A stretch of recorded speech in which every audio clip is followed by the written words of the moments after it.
It's getting wild. Isn't that a song? So Donald Trump back in court today. I mean, like he's in court every other day or he's campaigning, right? Like one or the other. You want to talk about a fast-paced schedule. The Democrats have assured the world that Donald Trump will continue to dominate the headlines because he's in court every other day. This is for the Jean Carroll things. She did actually win a defamation lawsuit against him. Now she's back for round 2, right? There's another defamation lawsuit. So they're back in trial. It's like deja vu, right? Didn't we just do this the other day? Didn't he just unload on the judge the other day and say, hey, you don't want to hear anything? I mean, it was just the whole thing that we were just talking about. And here we are back again. Different court case, different judge, but Donald Trump kind of let everyone have it. He was getting annoyed, you see, by some of the comments that she was making, I guess during her testimony. Let me quote from this New York Times article, which just came out, because the judge is not threatening Donald Trump. He's threatening him with a forfeited trial. Wouldn't that be something?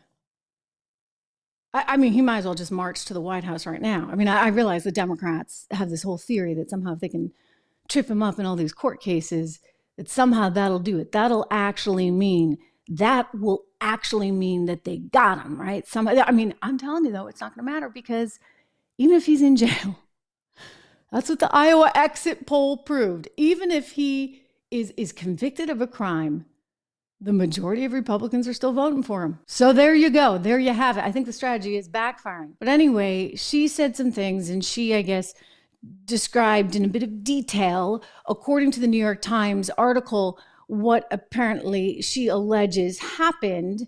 And she said, she was effectively attacked all over again on social media. And so she's blaming him for that. He got a little ornery over that, I guess, and started huffing and puffing and sighing and, saying, well, this isn't true, this, that, and the other. And the judge got really mad. The judge is like, okay, you want to play that game? Well, you can forfeit your trial. And I'm just saying, like, okay, you start throwing words around like that, like you're going to have him forfeit his trial. I mean, everybody already feels like the guy's not getting a fair shake to begin with. And now you're just going to say, okay, you owe her $10 million. That's what the lawsuit. I mean, this is starting to add up, right? It's turning into real money, ladies and gentlemen, because you get that case from Letitia there who is charging, she wants $370 million. It was originally like $250. And now, hey, why not just add another $120 million? Nobody can do math anyway, except for the guy who maybe has to pay it. I mean, wow. And now Jean Carroll, $10 million because, well, he's not supposed to say anything about her. Look, it's hard. How are you supposed to defend yourself in this kind of environment when you're a public person and people come out and they attack you and you can't attack back? Because if you attack back, then that's actually a violation of, I guess, the defamation lawsuit that had been already settled. And so that's why he's back in court. I mean, plus the fact that the Democrats are bankrolling her.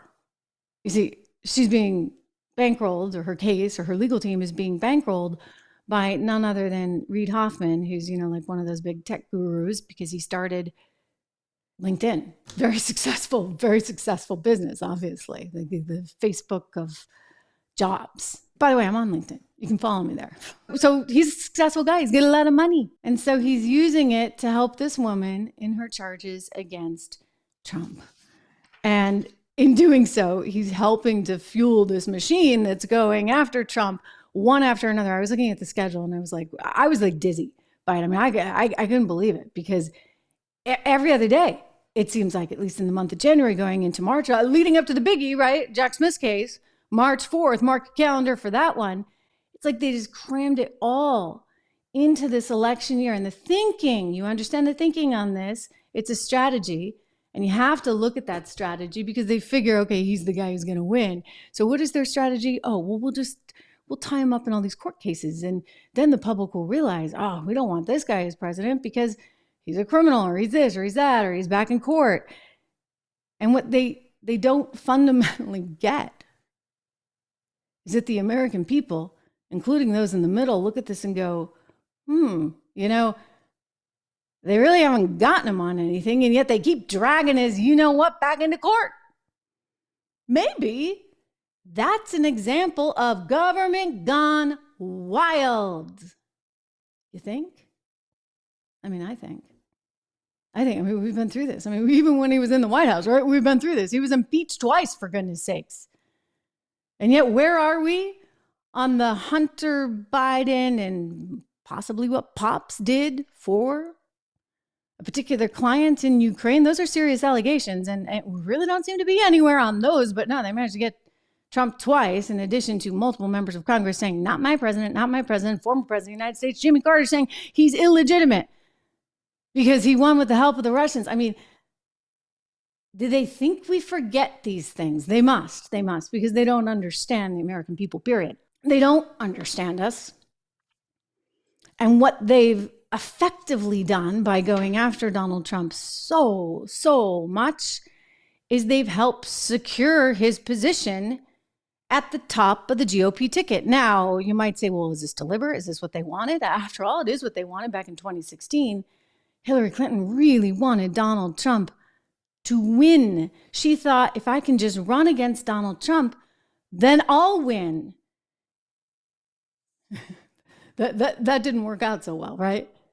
And so now you look at it and you say, okay, is this their playbook again? Do they just want to run against Trump because they figure they can just make Joe Biden into the nice guy? Here's the problem with that. You know what? Joe Biden, I hear, is not all that nice a guy. I also hear and know that his policy is just plain lousy. And you know what? Don't take my word for it. Look at where we are in inflation today. We still have inflation to the point where the Federal Reserve is not going to be able to actually cut rates like it had hoped to do, right? They want to cut rates going into an election because then the White House is all happy, nobody's mad. They may have to hike at this point, not that they would. But the economy's a mess. You get a border situation out of control. We don't have the January numbers yet, but month of December, most ever number of people trying to come into this country, more than 300,000. Those are just the people that were actually apprehended. On top of that, you've got the optics of a school in New York. I know it was for only a day, but it doesn't matter. The optics of American school children filing out of a school in Brooklyn while a mother is crying and screaming as migrants, undocumented, here illegally, file in. That's not a good look, okay? I'm just going to tell you, I've been in television long enough to know that you don't want that video on TV if you're Joe Biden. And yet this is what's happening, okay? So it's resonating with people. I'm sorry, you can't get around it. You can't get around it. In fact, this is why reality is catching up